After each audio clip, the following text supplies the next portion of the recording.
emocional sobre el asedio de la prensa y los paparazzi, y cómo estaban haciendo su vida miserable. Así que creo que hice mi trabajo. Matt Lauer era el presentador matutino más confiable de Estados Unidos, ganando 25 millones al año en el programa Today de NBC. Pero detrás de las cámaras había un oscuro secreto que lo destruiría todo. En noviembre de 2017, una sola queja cambió su vida para siempre. En 24 horas, fue despedido y vetado de NBC. Luego vinieron los impactantes detalles. Un botón secreto debajo de su escritorio. Múltiples víctimas y acusaciones que se remontaban a décadas. El hombre que despertó a millones de estadounidenses nunca volvería a trabajar. Hoy, revelaremos lo que realmente sucedió y cómo está viviendo ahora. Matt Lauer nació el 30 de diciembre de 1927, justo en el corazón de la ciudad de Nueva York. Sus antecedentes eran lejos de ser ordinarios. Su padre, Hattie Robert Lauer, trabajó como ejecutivo en una empresa de bicicletas y provenía de raíces judías rumanas. Su madre, Marilyn Colmer, había sido modelo y dirigía su propia boutique. Matt se crió entre dos mundos muy diferentes. Uno fue moldeado por valores de inmigrantes y ética de trabajo. El otro se trataba de imagen, estilo y presencia pública. Estas primeras influencias se quedaron con él. Le ayudaron a ser adaptable, pulido y consciente de cómo el mundo te ve. Habilidades importantes para alguien que luego hablaría a millones en la televisión en vivo. Matt no fue el primero en su familia en saltar al centro de atención. Su abuelo, Art Gentry, había sido un cantante profesional. No era un nombre familiar, pero actuó durante la edad de oro de la música, y el joven Matt a menudo estaba allí mirando. Ver a su abuelo dominar un escenario causó una profunda impresión. No se trataba solo de entretenimiento. Se trataba de cómo conectar con una audiencia. Matt absorbió todo. Aprendió a comportarse, a mantener la compostura y a hablar de una manera que hiciera que la gente escuchara. Estas lecciones llegaron mucho antes que cualquier clase de periodismo, y luego definirían su estilo en pantalla. A finales de la década de 1970, Matt se matriculó en la Universidad de Ohio. Eligió comunicaciones como su especialidad y estaba en camino de graduarse. Pero en 1979, cuando tenía solo 21 años, hizo un movimiento audaz. Abandonó los estudios a solo 4 créditos de terminar su carrera. No esperó un diploma. Quería experiencia real, y la obtuvo. Su primer trabajo fue como productor de noticias en Walk en Huntington, West Virginia. No era glamuroso, pero fue el comienzo. Y Matt no solo estaba cumpliendo un horario. Trabajó duro, aprendió rápido y se hizo útil. En un año, estaba informando ante la cámara. E incluso había conseguido su propio segmento de programa de entrevistas. Ese ascenso temprano a reportero en pantalla en 1980, cuando tenía solo 22 años, demostró lo rápido que se estaba moviendo. Era inusual para alguien tan joven, especialmente sin un título. Pero Matt no era típico. Se lanzó a lo profundo, manejando los noticieros de las 6 p.m. y las 11 p.m., en un mercado mediano. Estas no eran piezas intrascendentes. Eran noticias en vivo, bajo presión. La presencia calmada de Matt, incluso como principiante, comenzó a llamar la atención. No solo quería un trabajo en la televisión, quería dominarlo. De 1980 a 1986, Matt fue coanfitrión de PM Magazine en 3 ciudades diferentes. Primero Richmond, luego Providence y, finalmente, la ciudad de Nueva York. Era raro que un anfitrión se mudara de mercados así, especialmente con éxito cada vez. PM Magazine era una mezcla de historias locales, segmentos de celebridades y contenido de estilo de vida.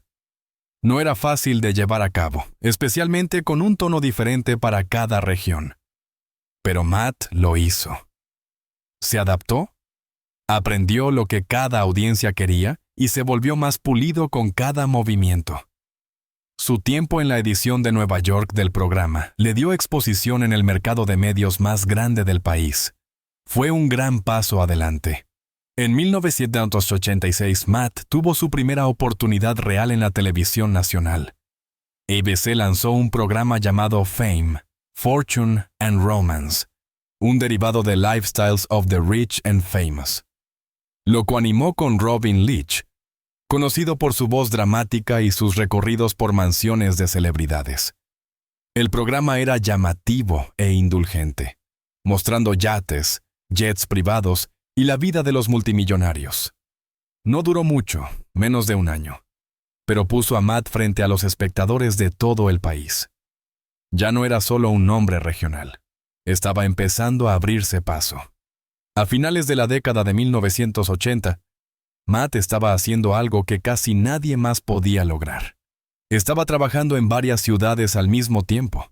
De 1987 a 1989, compaginó trabajos locales de presentación en Filadelfia y Boston, mientras también trabajaba para ESPN y HBO. Informaba sobre deportes como las finales de la Copa Stanley para ESPN y cubría segmentos de entretenimiento para HBO. Significaba largas horas, viajes constantes y muy poco sueño. La gente en la industria notó que estaba en todas partes. Algunos incluso bromeaban diciendo que vivía en el aeropuerto. Pero ese esfuerzo valió la pena. Se labró una reputación como alguien que podía hacerlo todo. Noticias, deportes, entretenimiento y hacerlo bien. El tiempo de Matt Lauer en Nine Broadcast Plaza entre 1989 y 1991. No fue solo otro trabajo de noticias local. El programa se transmitía en vivo durante 3 horas todos los días en WBBB en Nueva York. Y no pasó mucho tiempo antes de que las cosas se pusieran extrañas. Los productores comenzaron a traer invitados más salvajes y controvertidos, tratando de subirse a la ola de la cultura televisiva de choque de principios de los 90. A Lauer no le gustó la dirección. Se enfrentó a los productores a menudo e incluso se negó a leer anuncios en vivo para un patrocinador de colchones de marcado, lo cual era raro para alguien que todavía estaba construyendo un nombre. Su tiempo allí terminó abruptamente, y cuando renunció, personas como Weird Al Yankovic y Howard Stern brevemente tomaron el relevo como presentadores. Ese mismo programa luego se transformó en The Richard Bay Show, que se hizo famoso por cosas como pruebas de detector de mentiras y concursos de Me Big Bot. Se salió de control, pero Lauer ya se había ido. En 1992 estaba casi sin dinero. No tenía un trabajo de televisión regular y estaba a punto de rebotar un cheque de alquiler. Entonces, WNBC TV le dio un salvavidas. Fue contratado para copresentar Today in New York con Jane Hansen. El programa se transmitía temprano en la mañana, pero fue suficiente para que se recuperara. Solo un año después, fue ascendido a copresentador de Live at 5, uno de los espacios principales de la estación. Trabajó en ambos programas durante un tiempo, a veces apareciendo en 3 programas diferentes de NBC en el mismo día. Las largas horas dieron sus frutos. Se ganó una reputación por ser agradable, confiable y sorprendentemente cálido para un periodista. Su energía destacó. Aportó un toque humano a los formatos rígidos e hizo conexiones con los ejecutivos de NBC. Esos primeros años en WNBC le ayudaron a hacerse notar a nivel nacional. Entre 1992 y 1997, Lauer se convirtió en el tipo al que NBC podía llamar para cualquier cosa. Sustituyó en Weekend Today, NBC News at Sunrise e incluso NBC Nightly News cuando Tom Brokaw estaba fuera. Su horario era brutal. Estaría haciendo el clima al amanecer, las noticias del mediodía a la hora del almuerzo y las noticias principales por la noche. No importaba. Siguió apareciendo y haciéndolo bien. Dentro de NBC, su nombre se convirtió en sinónimo de fiabilidad. La gente notó su capacidad para asumir cualquier papel sin inmutarse. No era llamativo, pero era versátil y consistente. Esos años construyeron confianza con los altos ejecutivos. Esa confianza condujo a un punto de inflexión en enero de 1994, cuando fue nombrado presentador de noticias a tiempo completo para el Today Show. A partir de ese momento, su ascenso fue rápido y constante. Incluso con su creciente fama, había una cosa que Lauer no había terminado: su título universitario. Había dejado la Universidad de Ohio casi 20 años antes, a solo 4 créditos de terminar. En 1997, a la edad de 39 años, finalmente regresó. El presidente de la universidad lo invitó no solo a terminar su carrera, sino también a dar el discurso de graduación. En lugar de tomar clases tradicionales, Lauer escribió un trabajo sobre cómo su carrera televisiva se relacionaba con lo que había estudiado. Ese verano, cruzó el escenario con la clase de 1997, casi 2 décadas después que sus compañeros. Para él no era solo simbólico, era algo personal.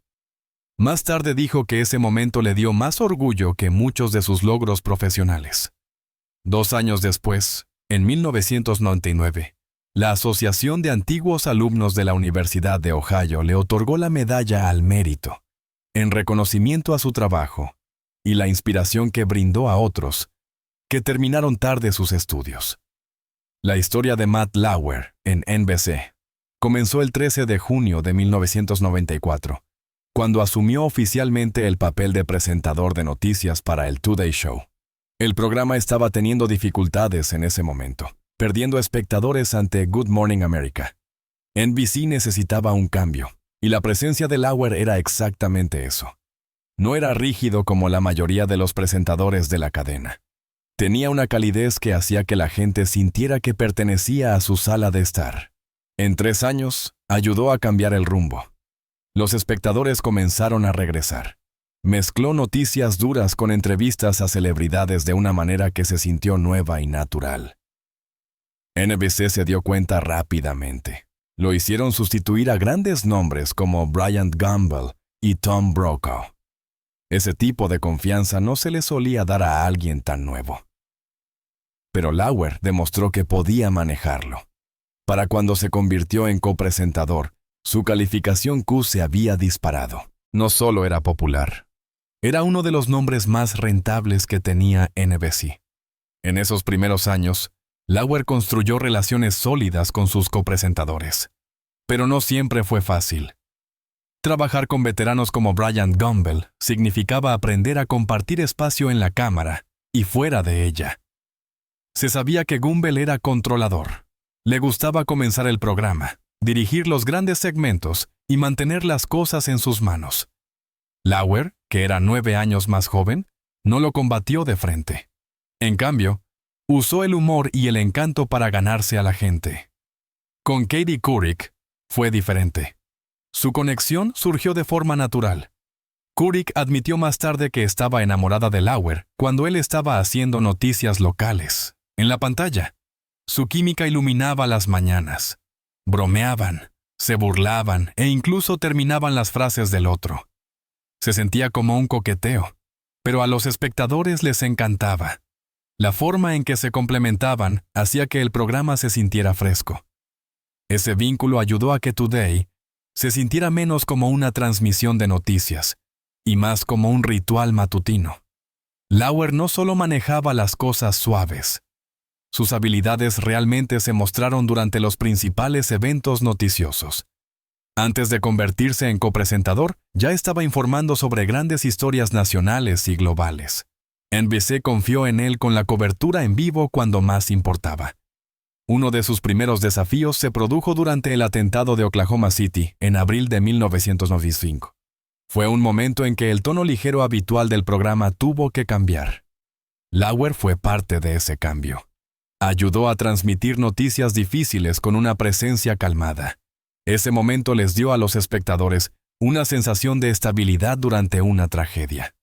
También cubrió el juicio de O.J. Simpson, caminando sobre una línea delgada entre el reportaje serio y la accesibilidad para los espectadores matutinos. Estas experiencias mostraron que Lauer no solo estaba allí para hablar de trivialidades. Se estaba construyendo una reputación como alguien con quien se podía contar cuando el mundo se sentía incierto. El 6 de enero de 1997, Lauer fue ascendido a copresentador. Fue un gran paso. Estaba reemplazando a Bryant Gumbel, una figura importante en la industria. La presión era alta. Todos estaban observando esa primera semana, esperando ver si podía manejarlo.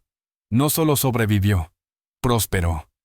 Las calificaciones de esa semana fueron las segundas más altas en la historia del programa hasta ese momento. Las audiencias respondieron no solo a las noticias, sino a la sensación que Lauer y Couric transmitían juntos. Alrededor de NBC lo llamaban el galán de al lado. Pero no se trataba solo de su apariencia. Era agudo, rápido y sabía cómo dirigir una entrevista. Durante los siguientes 20 años, se convirtió en la cara del programa. Entrevistó a presidentes, celebridades y personas atrapadas en medio de eventos que cambiaron el mundo. Su tiempo en Today moldeó cómo sería la televisión matutina para una generación. Al mismo tiempo, Matt también asumió roles más serios.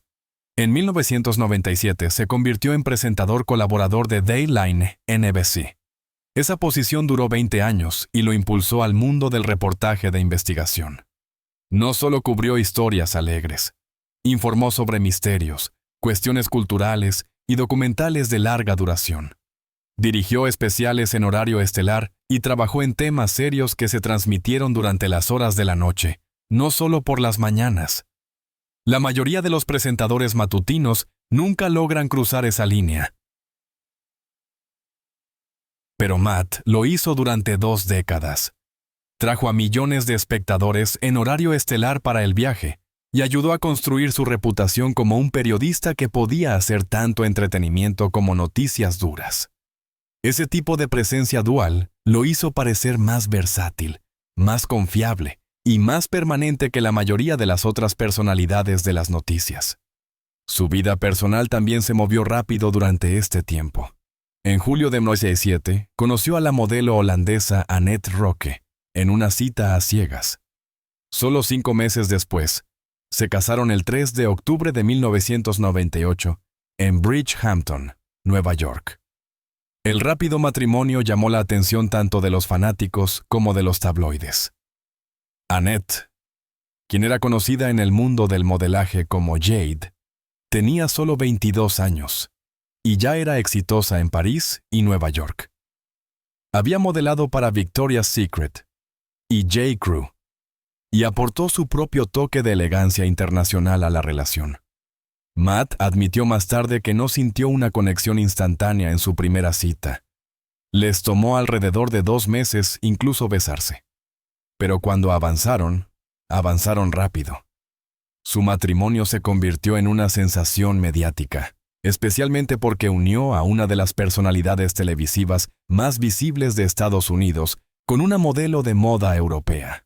Eventualmente tendrían 3 hijos juntos, pero su relación enfrentó serias luchas detrás de escena. Su primer hijo, Jack Matthew, nació el 26 de junio de 2001. Su hija, Romy, le siguió en octubre de 2003 y su hijo menor, Tykes, llegó en noviembre de 2006. En la superficie, parecía una familia perfecta. Matt habló sobre amar los momentos tranquilos, las cenas familiares, los hitos y criar hijos juntos. Esas pequeñas cosas parecían importar más que el centro de atención. Pero la presión de su carrera y la atención constante que recibieron desgastaron los cimientos de su vida hogareña. A pesar de que a menudo asistían juntos a eventos públicos, como las competiciones de equitación de sus hijos y las graduaciones escolares, las cosas no siempre eran tan tranquilas como parecían. En 2006, mientras estaba embarazada de Tix, Annette solicitó el divorcio. La presentación fue profundamente impactante. Según los informes, acusó a Matt de abuso mental, angustia emocional, humillación y comportamiento controlador. Dijo que tenía ira y hostilidad extremas e incluso trató de controlar las decisiones más pequeñas de sus vidas. Pintó una imagen muy diferente de lo que los espectadores creían ver en la pantalla. El momento hizo que toda la situación fuera aún más dolorosa. Estaban esperando a su tercer hijo viviendo en los Hamptons y presentándose como una familia fuerte. pero la realidad se estaba desmoronando.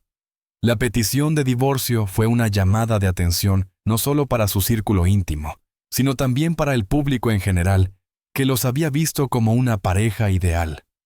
Lo que vino después sorprendió a todos. Apenas unas semanas después de presentar la solicitud, Annette retiró la petición de divorcio. Decidieron probar la terapia y resolver las cosas. Mucha gente pensó que la separación era inevitable, especialmente después de acusaciones tan serias. Pero Matt y Annette parecían estar de acuerdo en que sus hijos merecían una segunda oportunidad en la vida familiar. Durante los siguientes 10 años, permanecieron juntos públicamente. Continuaron apareciendo juntos en eventos e intentaron darles a sus hijos una sensación de normalidad. Pero el esfuerzo emocional detrás de escena fue pesado. Amigos dijeron más tarde que, aunque parecían una pareja, a menudo vivían vidas muy separadas. La reconciliación ayudó a preservar la imagen pública de Matt, pero no borró los problemas que habían llevado a la solicitud de divorcio en primer lugar. El escándalo que destruyó la carrera de Matt Lauer comenzó silenciosamente durante los Juegos Olímpicos de Invierno de 2014 en Sochi, Rusia. En ese momento, era uno de los rostros más confiables de la televisión estadounidense, ganando $20 millones al año como el presentador principal del Today Show de NBC. Pero detrás de escena algo terrible estaba sucediendo. Una joven empleada de NBC le dijo más tarde a la cadena que Lauer la había agredido sexualmente en su habitación de hotel durante los Juegos Olímpicos. Los detalles eran perturbadores, y dijo que no fue un malentendido. Fue violación. Su nombre era Brooke Nevils, y su relato se mantuvo privado hasta que Ronan Farrow lo reveló en su libro de 2019 Catch and Kill. Ese momento en Sochi desencadenaría silenciosamente una reacción en cadena que terminó con la carrera de Lauer. Cuando NBC recibió la queja, lanzó una investigación interna inmediata.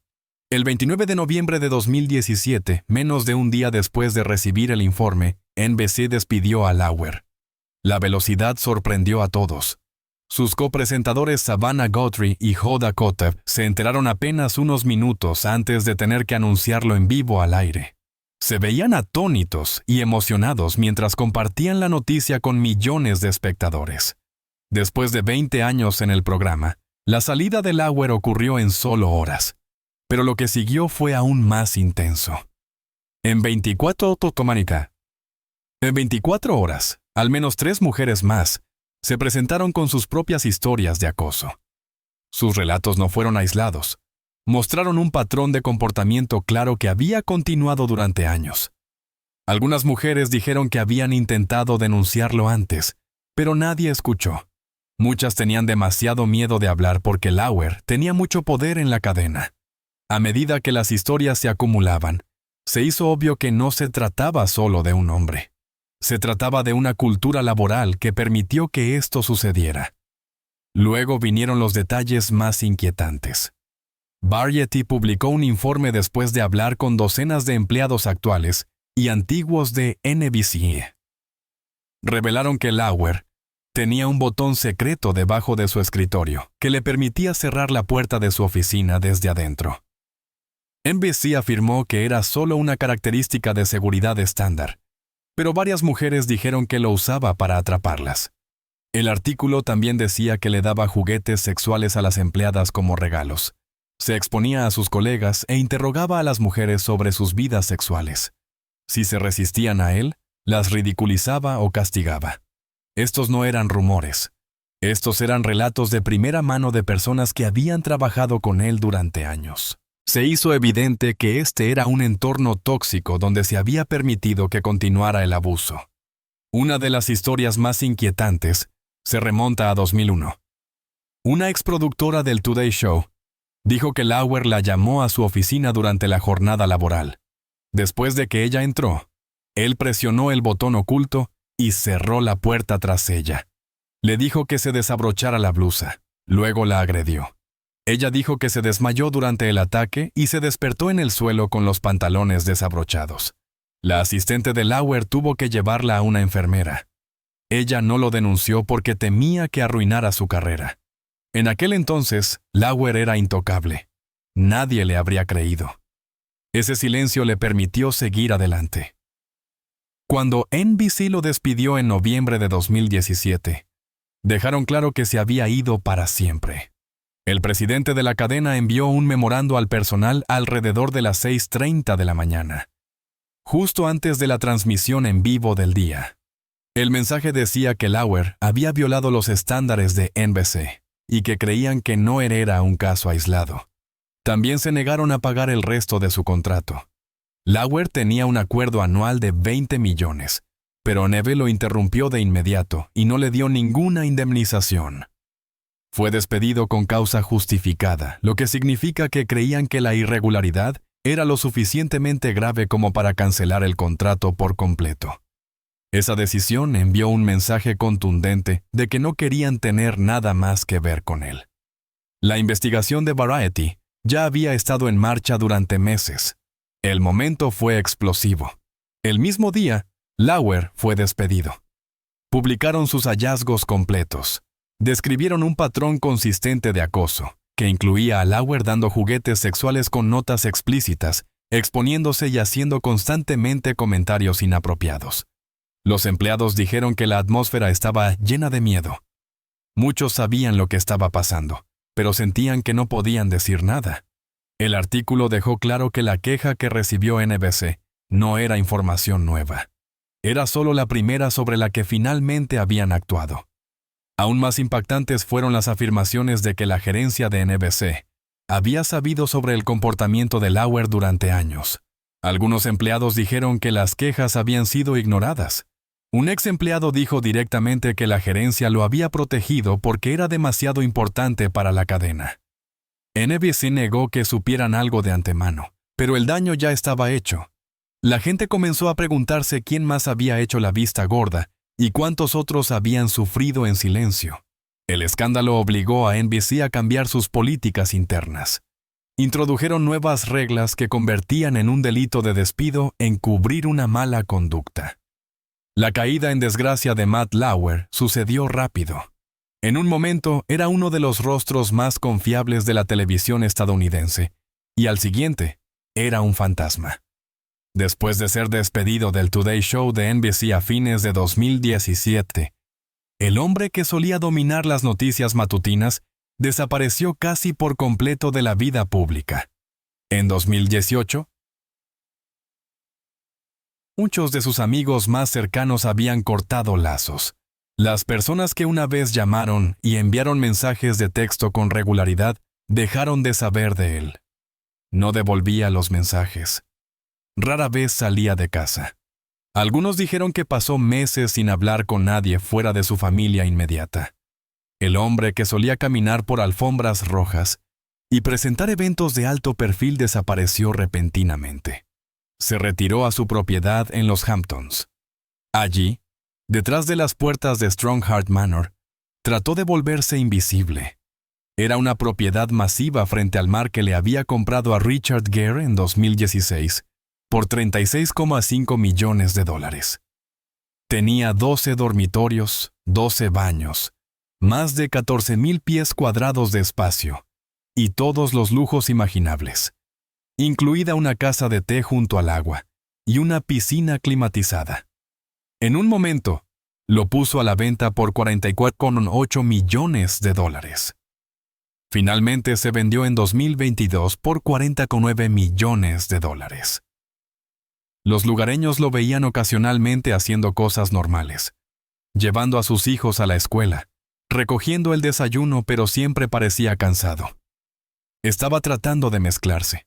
Mantuvo otras casas cercanas, pero se mantuvo callado. Su vida, una vez vivida frente a las cámaras, se movió a las sombras. Al mismo tiempo, su matrimonio con Annette Roque llegó a su fin. Ella era una modelo y amazona holandesa, y habían estado casados durante 21 años. Tuvieron 3 hijos juntos. Cuando estalló el escándalo, ella se separó de él casi de inmediato. El divorcio tomó casi 2 años, y se hizo definitivo el 7 de septiembre de 2019.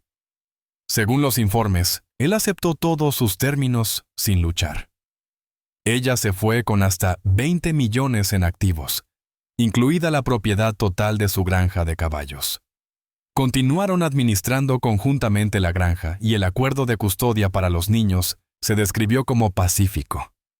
A pesar de la atención pública, lo manejaron en silencio. Personas cercanas a Lauer dijeron que trató de salvar el matrimonio, pero Roque ya se había decidido. Las cosas empeoraron en octubre de 2019. Fue entonces cuando el periodista Ronan Farrow publicó Catch and Kill, un libro que incluía serias acusaciones contra Lauer. Describía una presunta violación de la ex productora de NBC Brooke Nevels durante los Juegos Olímpicos de Sochi 2014. Lauer lo negó, insistiendo en que la relación había sido consensuada. Pero el libro profundizó más allá de solo una historia. Pintó una imagen de una cadena que había protegido a Lauer durante años. Describió una cultura de silencio en NBC donde las quejas fueron enterradas y personas poderosas hicieron la vista gorda. El público quedó atónito. La noticia explotó de nuevo. Lauer ya no era solo un presentador caído en desgracia. Ahora era una figura central en un ajuste de cuentas más amplio sobre el abuso y el poder en los medios. En 2020, Lauer finalmente respondió. Después de 2 años de silencio, escribió una larga carta abierta. Negó las acusaciones de Nevels diciendo que la relación había sido inapropiada pero no criminal. Acusó a Ronan Farrow de periodismo descuidado, afirmando que el libro ignoró hechos y no presentó su versión de manera justa. Dijo que los medios estaban más interesados en el sensacionalismo que en la verdad. Admitió que había cometido errores, pero también criticó cómo lo habían tratado el público y la prensa. La carta fue detallada y emocional, pero no cambió mucho. La mayoría de la gente lo vio como un débil intento de salvar su reputación. Farrow respaldó su reportaje. El daño ya estaba hecho. A partir de 2025, Lauer todavía vive en los Hamptons. También pasa tiempo en Nueva Zelanda. Su patrimonio neto, a pesar de todo, sigue siendo alto, alrededor de 80 millones. En el apogeo de su carrera, había ganado hasta 25 millones al año de NBC. Incluso después de pagar un enorme acuerdo de divorcio, todavía está financieramente seguro. No ha regresado a la televisión ni ha lanzado ningún proyecto nuevo. Y no necesita hacerlo. Mantiene un perfil bajo, disfrutando de una vida tranquila de lujo sin la atención que una vez anheló. En su vida personal, sucedió algo inesperado. En 2019, no mucho después de su divorcio, comenzó a salir con Shamin Abbas, una amiga de toda la vida y ejecutiva de marcas de lujo. Se conocían desde hacía unos 20 años antes de que comenzara el romance. A pesar del intenso interés de los medios, han mantenido las cosas en privado. Viajan juntos. Asisten a eventos ocasionalmente y dividen su tiempo entre Nueva York y los Hamptons. Abbas es descrita por amigos como profundamente solidaria. Su relación ha durado más de 5 años. Evitan el centro de atención y parecen contentos, viviendo una vida muy alejada de la antigua vida de Lauer. Para 2024, algo más cambió. Lauer comenzó a reconectarse con viejos amigos. Después de años de aislamiento, comenzó a comunicarse vía sociales y nation, enviando mensajes y haciendo llamadas. Personas cercanas a él dicen que parecía más relajado. Estaba pasando más tiempo con sus hijos y había encontrado un ritmo en su nueva vida. No había señales de un regreso. Tampoco había señales de arrepentimiento. Solo un hombre tratando de avanzar lejos del resplandor.